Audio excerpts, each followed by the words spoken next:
Hi, welcome to this video podcast where today we are hosting Yashodhara Bakliwal. So she's from Calcutta, a super energetic chartered accountant who's made it big in the world of VC.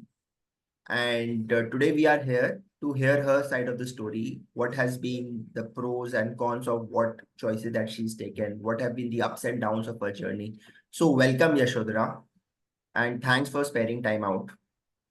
Thanks for having me, Anurag, and for the amazing introduction. Although haven't made big in the VC till now, but hopefully you have chocolates in your mouth. Yeah. So, just for the uninitiated, please tell us quickly about your journey, how you grew up, what was the dreams in your eyes, how CA happened, the ups Sure, and downs sure. in that journey, happy, sad moments. Sure, so happy to share.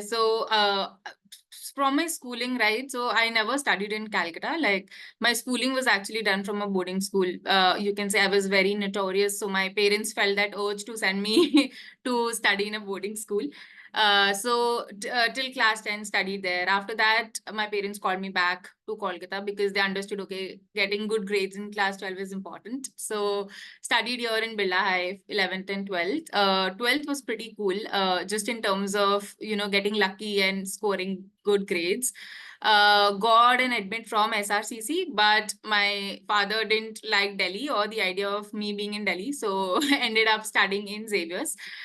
CA happened, like, honestly, I had never planned CA as such for myself. I was pretty clear that I want to do an MBA after college, and kind of grades helped, like class 10, class 12 grades helped. So IIMs were always, my dream plan.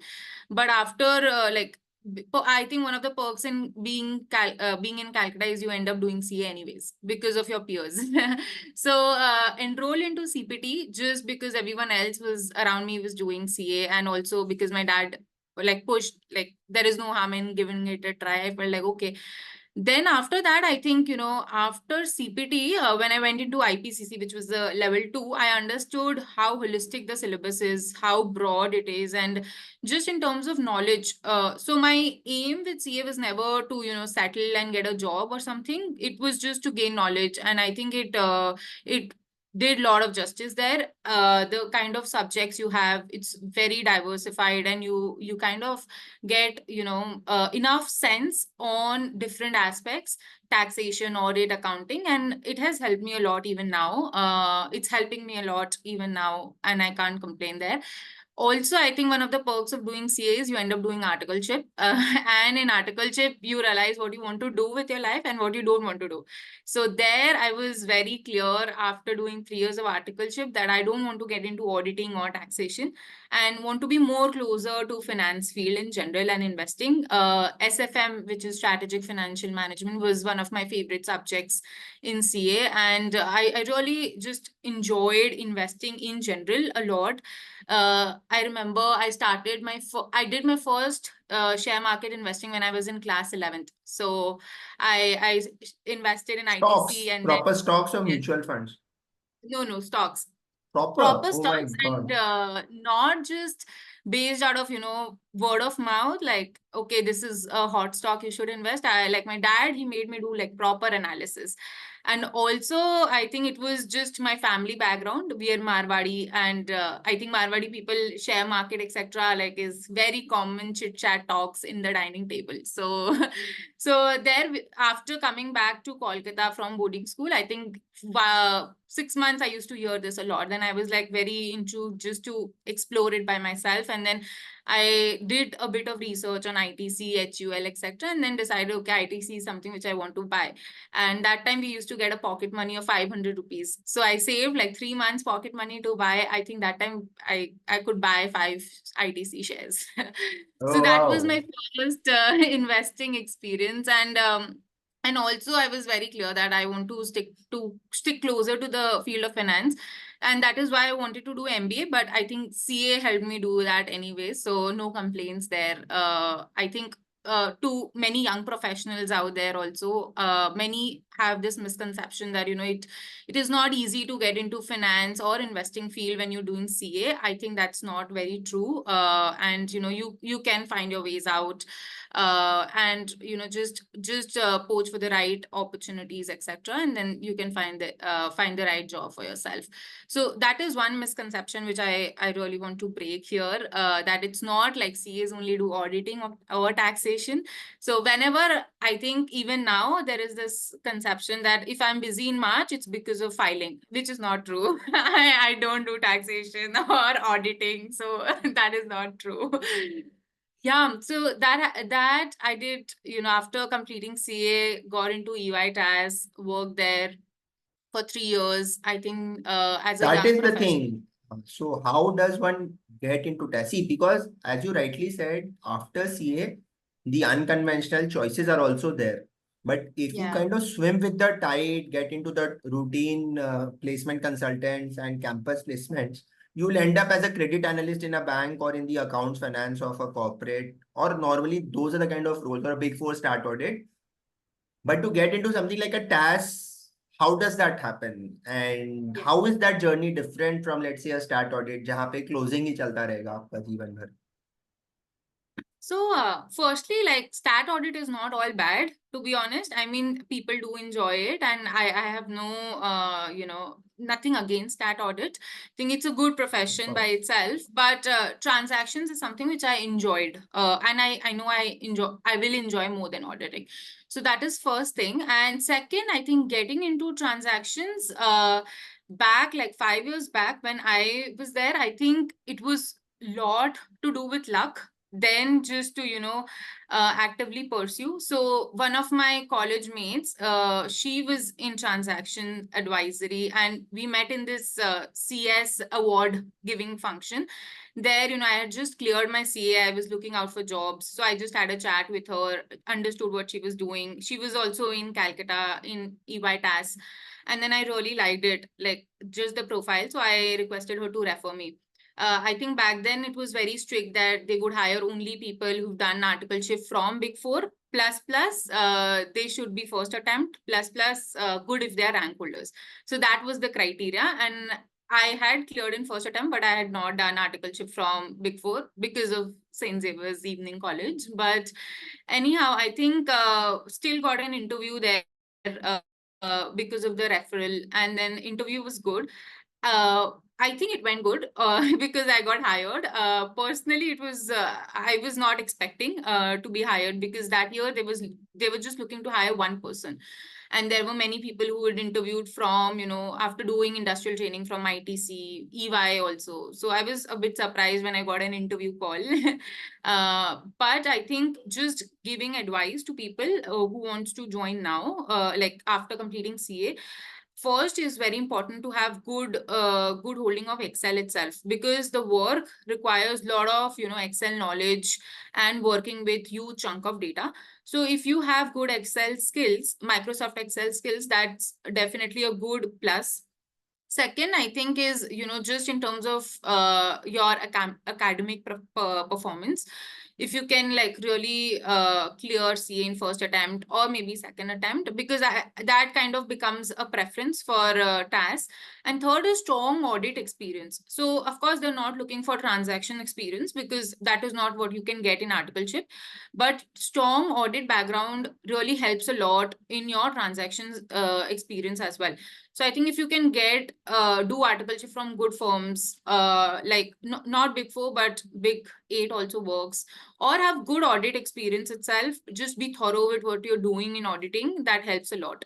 So I think these three kind of helps. And these days they've started recruiting many people. So it's not like they're just looking to recruit one people from the batch. But I still don't think they go to campus placement. It's mostly through referrals. So reach out to people who are working in transactions and get referrals from them, and of course have these good experiences along with you, which will be a bonus points, because that really helps in the journey, and that is also one of the key they look while interviewing candidates. So yes. And then transactions will be as hectic as statutory audit, at least towards the closure of the transactions when there are reports to be submitted to the board of the investor. your entire due I think diligence it's more report? hectic, honestly. I think it's much more hectic because, there is in stat audit, I think there are periods and you are aware of those months and periods when it is going to be hectic. But in transactions, it's so project driven and each project has its own pressure, right? So if you're working for, let's say, Actis on a project, it has its own pressure and peak cycle. And then after that is over, you'll be like, okay, now I can rest, but then you'll end up doing another project for, let's say, Blackstone, so it'll be again more pressure. So I think it's hectic, no doubt about it. I have spent 16 hours a day also working, have worked on weekends as well. But I think things are changing a bit now. But I think, having said that, if you're really driven and motivated by the work you're doing, I think it's very enjoyable, because just in terms of how much you gain, I mean, in a month time, you'll realize that, okay, wow, you've learned so much just by, being part of the project. So it's definitely one of the most demanding jobs as a fresher. And what But do you actually do there in transactions? So just take us hypothetically through what exactly happens in course of one transaction where you will contribute. sure. Because So I was TAS and due diligence is still, a lot of black hole around that black box kind of a thing, ki hota kya hai, and how is it exciting, etc. So what do you exactly do in that cycle? Sure, sure. Happy to elaborate. So, I was part of financial due diligence department. So, the primary thing which you would do is analyze the financials, business mostly, of the company. So, financials is only P&L and balance sheet, but when you're analyzing the business, you're really looking into profitability, margins, revenue, COGS, etc. Also going in depth in the balance sheet side of things. So, you're analyzing those trends of a company and trying to figure out the status quo position of a business. So let's say you're trying to remove unpredictable trends like COVID happened. So the margins were ups or down. So you will, kind of remove those one-time thing from the business and kind of evaluate, okay, in a steady state base, how the business will look like. That's the first aspect and a very small aspect. But I think more than that, you'll try to find that, okay, whatever the company is projecting, right, whatever the company is showcasing as its financials is actually true, and there are no revenue which has been booked which is not true, or no expenses which have been overbooked or underbooked. So you're trying to find those trends by analyzing the financials of the company and the business in general, trying to also see how much possible it is for a company to continue in the same pace of growth. For example, if you have customers, two customer is contributing to almost 80% of your revenue, then you understand that, okay, if one customer goes, then your business is going to go down the hill. So you have to highlight those trends, those findings to the investor, and so that they can make an informed decision at the end of the day. So basically, you're really digging deep dive into the business of a company to kind of explain it to the investor that, okay, this is what looks true going forward, and this is what is just one time, and you should be mindful of this. So yeah. This is very interesting because I think this allows you a deeper dive into the business. So, like in audit, it will be starting from the general ledger, and from there, how the figures flow. Your focus or your concentration will be around the grouping of financials and whether Ind ASs have been properly accounted for, have the cutoffs been taken correctly. But very interestingly, as you said, that okay, if margins have gone down and they've gone down because of COVID, so that will be taken as an exception to the underlying business performance. And so you are trying to Yeah. find out what is the core health and profitability metrics of that company. So which is good. It Yeah. allows you a greater deep dive into any company. And in any sector in general. So I think I was with EY Task Calcutta. So there we were privileged to work in different sectors, unlike other regions where there is one sector focus. So, before doing diligence in any company, first you really have to understand the trends in the sector. For example, if I'm doing diligence in cement, I need to know, okay, what is actual, how things look for competitors, what is the actual margins like, what are the trends in rainy season. You see less of cement sales in summers, you see high cement sales. So all those trends you need to really know before commenting, because let's say if you say the investors that, okay, look, your sales have gone down in rainy season, and they'll be like, that's so normal for the industry in general. So what are you trying to highlight?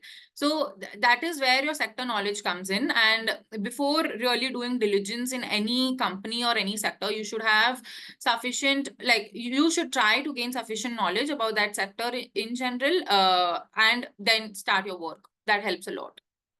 So I've also actually seen reports where the Big Four transaction tax team, transaction advisory teams have even commented on, let's say there's an e-commerce website. So how many people have landed on your website and how many of them have actually moved to the second page and then checked out through the payment gateway and actually placed an order? Or if they have not, what are the points of dissonance? They've gone into that aspect of the business as well. So which to my mind becomes very exciting, that you are able That's to do true. the underlying root cause analysis. Fair enough. Yeah, yeah. So from there, so first of all, let's say I do not know what is VC. So you moved into the world of venture capital. So what is the world of VC all about? How do you get there? Is it again through closed personal references? Because these VCs generally work, I think, in very small teams, as I have observed. So then I think they don't go into mass hiring. They'll not go to campuses and all. So how does one get into VC? What is this VC world around? How, because it's all over. This entire startup ecosystem in India has come up because of the VC money. So tell us more Yeah. about that, and then we'll take more deep dive into this. Sure. So I think as a fresher CA, I think, having just the consulting background helps to get into the VC space, because in VC also they're looking for your analytical mindset, and that comes when you have worked in consulting in the first place. So that really helps. The reason why I moved into VC, because like I mentioned before, I was very much interested into investing in general. And when you are in a VC, you're not only investing, but you're very close to the businesses you're investing, right? So the portfolio management aspect also comes into play. And in a way, you feel like, okay, you are taking strategic calls for the business as well, when you are sitting in the board or just as a shareholder rep. So that is something which is very exciting. And I was very clear that I don't want to do investing in public markets, because although in terms of, analysis, returns, etc., these are very good. But when you're doing VC investing, you're also close to the business you're investing in, and also doing portfolio management aspect, which really excited me a lot. So that is basically about the VC space. I will just give you a background, like just for the viewers, just a background of what VC is. So venture capital funds are typically funds who has a corpus raised from the HNIs or other LPs, and then they look to invest this corpus in startups. And venture capital usually does somewhere like Series A, pre-Series A, or seed rounds, wherein they are betting in a early stage company. The private equity funds, they bet in a late stage or growth stage company. So that's a basic difference. But when you're doing VC investing, I think one of the very important things is to have a thesis of a fund itself. So, you'll see funds who are investing purely in e-commerce. You'll see funds who are investing purely in fintech. So that is the thesis the fund has, and that is based on which they've raised money from LPs. And then you start, your market diligence, and you start talking to founders to know which businesses you want to invest in. And then you end up deciding, okay, this is where I want to put in. From check size perspective, I think it really varies from which sector you're investing or which stage you are in terms of how much money you're putting in a company. But it's typically like 1 to, I would say 10 million range is a fair range for a VC investing as well. So that's a brief about VC. And just for a chartered accountant to get into VC, I think, having consulting experience, and I think Anurag, you rightly mentioned, very small teams and very few openings. So it gets a bit challenging. But I think just, I've had few people reach out to me on LinkedIn because I have this VC background for referrals. And, in your circle where there are openings, reference does help a lot in these cases. And then if you can just reach out to people on LinkedIn with that experience to refer you somewhere, so you can always get those opportunities. But I would say that having pre-experience is important to enter into investing. You're saying some sort of a consulting experience, whether you get into a McKinsey, Bain, BCG, or into a transaction advisory, that gives you a foot in the door. And then it's up to Yes, you to then absolutely. how you're going to bat on that pitch. Okay. Yes, yes. So you are based out of Hyderabad now. So what is your typical day? Which fund are you based out of? What do you do there? Portfolio management, what exactly it means? So investment screening, investment hypothesis development, taking it to the board, and then portfolio management. So typical aspects of the VC world, what exactly do they entail? Like if you could just give us a use case, and so that will help. Yeah, so I currently work with Oiko Credit, and it's into impact investing, which is another segment of investing itself, right? There are commercial PE funds, commercial VC funds, and then there are impact funds, which invest into low income segment, or let's say climate related issues, into companies who are solving these issues in general. So at Oiko Credit, our focus is mostly into financial inclusion, agri tech, and sustainable climate. So basically we focus in these three sectors, and I work with a team here in India and we are into equity investing. The team, like you mentioned, is very small. We're only 4 people here, based out of Hyderabad, and we do I would say, if I have to categorize my day-to-day life, it's mostly 40% portfolio management, 40% is into, pipeline development and just doing diligence in company we would want to invest. And 20% is, of course, into research. I think as early professionals, it should be 40% research, 20% portfolio management, and 40% new pipeline. Research comes in very, very handy when you grow up in the ladder, because just the kind of, I personally, I feel that a lot is, we emphasize a lot into investing, but research is something which really helps just in terms of taking bets, just knowing trends and taking the right bets. So that is somewhere I would like to spend more time, but of course I've been spending only 20% there. So that is a typical day, which looks like portfolio management. In itself is very interesting. I think this is something which makes your life happening in a VC space, because there are challenges in your portfolio companies which comes up. You have to really take calls there, sit with the founders, try to implement the correct business plan or corrective actions, also help in fundraising for your portfolio companies, then negotiate transaction documents, etc. So portfolio management, I think, is something which always give that flavor to your role. Pipeline and investing are fun as well, but it can happen in its own pace, right? The uncertainties arise from your portfolio companies.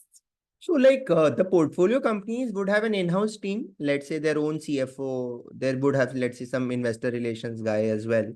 And you add like a layer on top of that and help them with the strategic aspects. Is it something like that?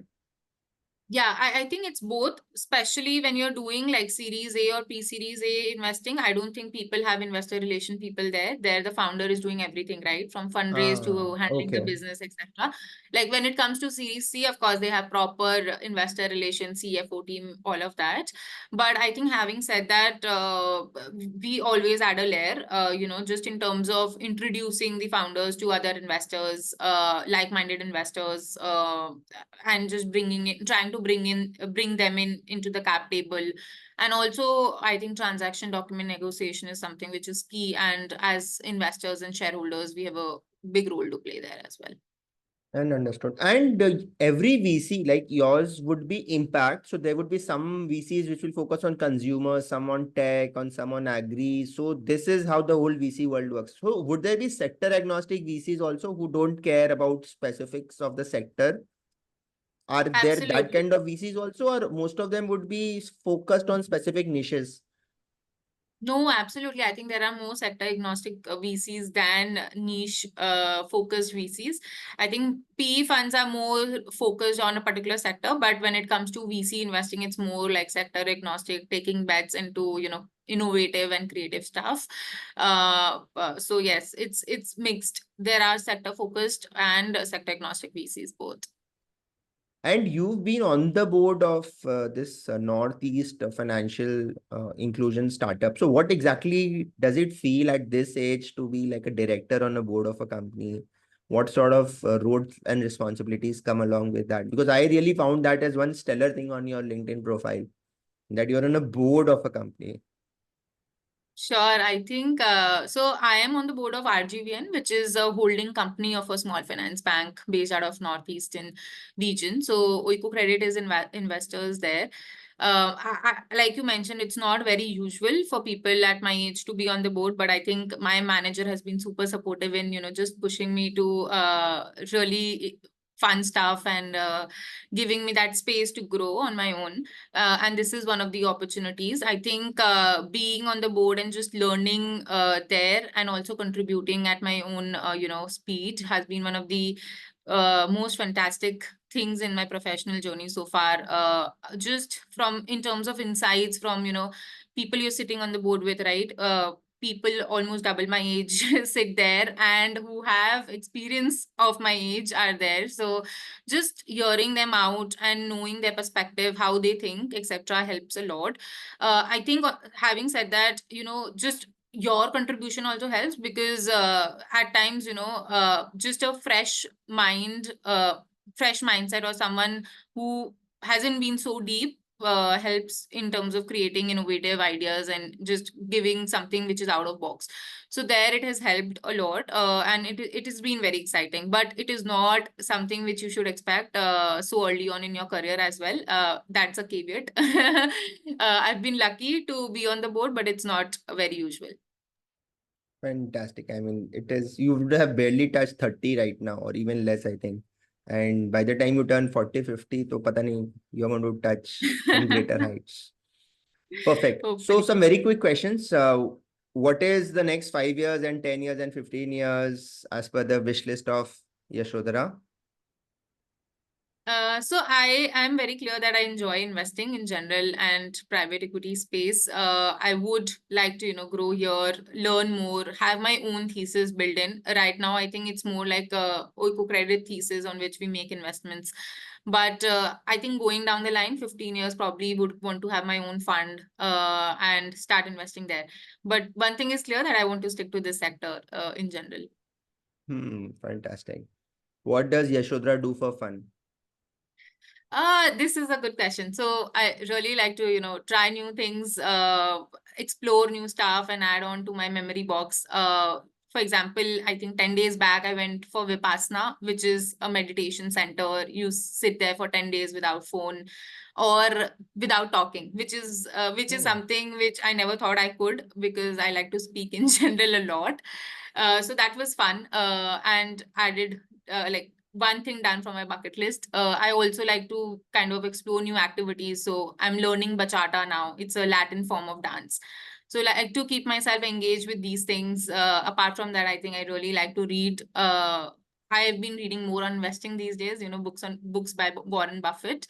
But in usual, like to read on just eating habits and stuff also, generic thing and investing. Vipassana is something that I had signed up also, but running a small individual firm, there are so many deadlines, so many clients who want things just now that I just could not attend it. And so that is one of my bucket lists, is to create an institutional firm with a structure where the hierarchy will take care of execution so that at least I can have 10 days off. So today I cannot really maybe even take a half a day off. It becomes quite a challenge. So very good. Okay, Yashodhara, final question. Any words of advice to someone who would have went so far as now in this point of the podcast to here? I mean, because it's a world where attention spans are now 20 seconds and 40 seconds. We've tried to create, I think, more than half an hour of content. But let's say someone has reached this part of the content. What would be your advice to them in terms of A, on the career front, and then B, in terms of that holistic life, that, for example, you've gone into Vipassana and you try to have a life beyond work as well. So what would be your final thoughts on that? Sure. I think first on the career front, I think don't be driven by FOMO. Just don't compare yourself with your peers. Never helps because there will be someone who is definitely doing better than you, and there will be someone who is not doing so much great. So just compare yourself in terms of who you were yesterday. I think that helps a lot just to clear up your mental bandwidth and space and just enjoy whatever you're doing in life and be free from that sense. So that would be my career advice. So whatever you're doing in life, just do because you want to and not because someone else is doing. And in terms of leading a holistic life, I think I personally think that you should have something which you're not good at, but you still enjoy. For example, I'm not great at bachata, but I still enjoy, and it's okay. and and just on the work front, I think when you're just starting off with your work, it will get hectic, and it can get hectic. I think it's important to be proactive and to seek every opportunity you have, at least the first few years, because after that you'll realize that things really change for you as a person. Like, just try to seek opportunities which are there in front of you. And the most important advice which I would give is, don't run after money or salary when you're starting off. So, for example, EY TAS, the opportunity which I took was actually the lowest paying salary, lowest paying in terms of salary from all the 5 other opportunities I had when I just cleared CA. But I knew that that was an opportunity which would help me gain a lot more in salary terms when I move on in my life. So I think, at least if money is not a hurdle for starting first 5 to 7 years, don't take decisions based just on your salary which a company is giving. Look out for interesting things and interesting roles in life, and then money will flow for sure. That is a beautiful takeaway, that you chose TAS instead of having 5 concurrent options where the money would have been higher. And only yesterday I was counseling someone on the career front, between 11 lakhs at a conglomerate and 13 lakhs at a bank. He just got swayed maybe by that delta 2 lakhs which that bank was offering, not considering what is the larger 5-year, 10-year, 15-year implication of that decision. So in your case, I think you made a fantastic choice by opting for EY TAS, which led to all of this VC as well. So congratulations on this. Thank you so much, Yashodhara, for coming on this show. Pleasure hosting you. Thank you, Anurag, for having me. It was nice chatting with you.